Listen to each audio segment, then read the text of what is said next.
औज़ुबिल्लाहिमिनश्शैतानिर्रजीम बिस्मिल्लाहिर्रहमानिर्रहीम। आज का हमारा टॉपिक है हीमोडायलिसिस। हीमोडायलिसिस क्लास 10th के लिए और क्लास सेकेंड ईयर के लिए कंबाइंड टॉपिक है। So he means blood, he means blood and dialysis means separation. So haemodialysis में हम ब्लड से टॉक्सिन्स को सेपरेट करते हैं, हम ब्लड से नाइट्रोजीनियस वेस्ट को सेपरेट करते हैं।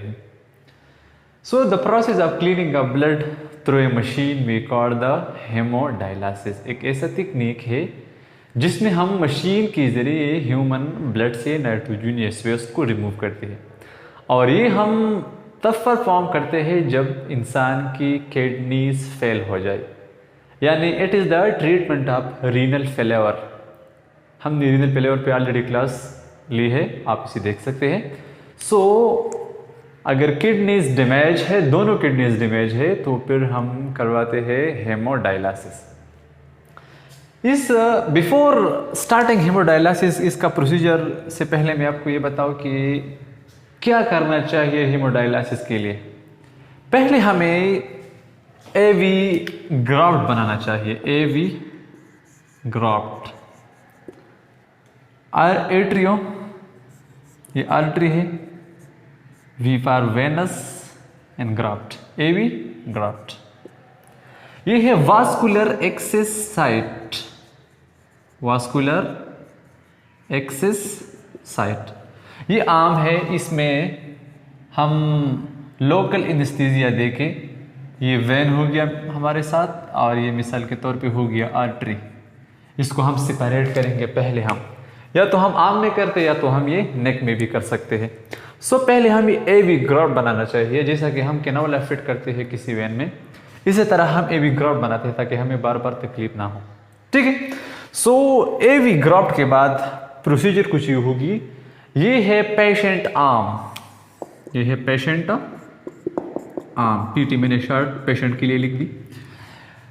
ये है कैथेटर, इस कैथेटर को मैंने कनेक्ट किया है आर्टरी से, बिकॉज आर्टरी ब्लड को कैरी करती है, और ये ब्लड जा रही है इधर इस मशीन में। इस मशीन का नाम है डायलाइजर, डायलाइजर इस मशीन का नाम है जो कि हेमोडायलिसिस करता है। सो मशीन का नाम है डायलाइजर। अभी होगा क्या, ये जो पॉइंट है इसको हम आर्टिफिशियल किडनी भी कहते हैं, आर्टिफिशियल किडनी। ठीक है। यहां पे प्रेजेंट है डायलाइजिंग फ्लूइड, यहां पे प्रेजेंट है डायलाइजिंग फ्लूइड। और आपको ये बात याद रखनी चाहिए कि इस डायलाइजिंग फ्लूइड में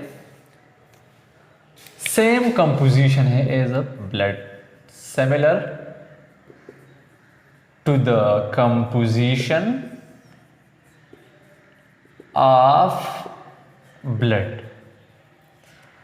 यहां पे जो कंपोजिशन होगी, यहां पे जो कंपोजिशन होगी, ये ब्लड के साथ सिमिलर होगी, यानी यहाँ पे प्रेजेंट होगी अमाइनो एसिड्स, यहाँ पर प्रेजेंट होगी glucose, vitamins, etc, except nitrogenous wastes.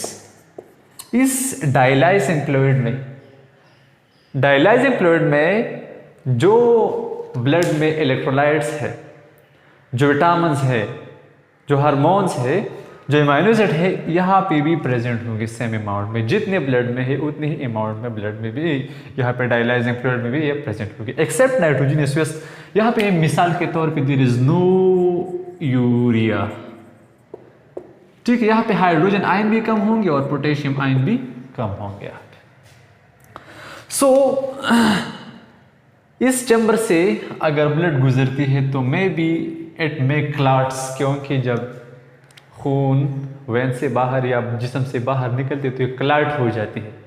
सो यहाँ पे इस मशीन में ये खून क्लॉट ना हो जाए, हम ऐड करते हैं heparin, and this heparin is anti coagulant, ये कोआगुलेशन को, ये खून को मुंजमद होने से रोक देती है, ये खून को क्लॉट होने से रोक देती है। ये ब्लड आएगी यहाँ पे। सो द प्रोसीजर होगी, the blood from the patient arm is pumped through a catheter and to the dialyzing machine. यहाँ पे डायलाइजिंग मशीन में, यहाँ पे फ्लूइड में नाइट्रोजन एमाइनो एसिड की जितनी कंसंट्रेशन है उतनी ब्लड में भी है। सो डिफ्यूजन तब होगी जब कंसंट्रेशन में ग्रेडियंट होंगी, ग्रेडियंट में चेंज होगी, डिफरेंस होगी। तो हाई कंसंट्रेशन से लो कंसंट्रेशन को फिर मॉलिक्यूल डिफ्यूजन करती है, ठीक है। अब देखो यहाँ पे ब्लड में हमारे साथ जितना अमाउंट एमाइनो एसिड का ब्लड में है उतना हमारे साथ डायलाइजिंग फ्लूइड में है। सो यहाँ पे कोई डिफ्यूजन एमाइनो एसिड का नहीं होगा। इसके अलावा जितनी ग्लूकोज है उतनी ही यहाँ पे भी मौजूद है, एक्सेप्ट यहाँ पे ब्लड में यूरिया है, इस डायलाइजिंग फ्लूइड में देयर इज नो यूरिया, तो ग्रेडियंट बन गया। सो हाई कंसंट्रेशन से लो कंसंट्रेशन को यूरिया बाहर निकल सकती है। सो कंसंट्रेशन ग्रेडियंट को हम सामने रखें, यहाँ पे ब्लड में यूरिया ज्यादा है, डायलाइजिंग फ्लूइड में यूरिया नहीं है, तो हायर कंसंट्रेशन से लोअर कंसंट्रेशन को यूरिया मूव करेगी। इसी तरह हाइड्रोजन आयन भी मूव करेंगे। और ये डायलाइजिंग फ्लूइड हम फिर एक चेंबर होगी, यहाँ पे इस चेंबर में ये डायलाइजिंग फ्लूइड फिर आएगी। हम इसको चेंज करेंगे, इस डायलाइजिंग फ्लूइड को बार बार चेंज इसलिए करेंगे कि एक वक्त ऐसा आएगा कि यहाँ पे यूरिया का कंसंट्रेशन ब्लड के कंसंट्रेशन के साथ मैच हो जाएगा, सिमिलर हो जाएगा, तो फिर डिफ्यूजन तो ब्लड की नहीं होगी यूरिया से, यूरिया की नहीं होगी ब्लड से। सो फिर कोई फायदा नहीं है, इसलिए हम इस डायलाइजिंग फ्लूइड को बार बार चेंज करते हैं। और एक बात आपको ये भी याद रखनी चाहिए कि ये जो मेम्ब्रेन है, ये मेम्ब्रेन है सेमी परमेएबल है, सेमी परमेएबल है, जैसा कि ग्लोमेरुलस है। इसी तरह ये जो ट्यूब्स है, ये जो पाइप्स है, ये भी सेमी परमेएबल है, ठीक है। और इसको हम सेलोफेन या सेलोफोन पाइप्स भी कह सकते हैं। यहाँ पे ये ब्लड को हम वापस रिटर्न करते हैं पेशेंट आर्म को। लेकिन आपको ये बात याद रखनी चाहिए कि यहाँ पर हमने हेपरीन इंजेक्ट की है, अभी ब्लड में वापस जा रही है, तो इसका कोई ज़रूरत नहीं है। तो यहाँ पर हम वापस ऐड करते हैं एंटी हेपरिन, एंटी हेपरिन हम वापस ऐड करते हैं और पेशेंट के आर्म को ब्लड रिटर्न करते हैं। आपको ये बात ये भी याद रखनी चाहिए कि यहाँ पे ये मशीन हमें 37 डिग्री सेंटीग्रेड पे रखना चाहिए, क्योंकि ब्लड का टेम्परेचर कितना है, 37 डिग्री सेंटीग्रेड है। तो मशीन को भी, the machine should be kept at 37 degree centigrade. So this is all about the hemodialysis. पहले हमें पेशेंट आर्म में एवी ग्राफ बनाना चाहिए, इसको एक कैथेटर के जरिए मशीन में भेजनी चाहिए और फिर दूसरे कैथेटर के जरिए वापस पेशेंट के आर्म को रिटर्न करना है ब्लड।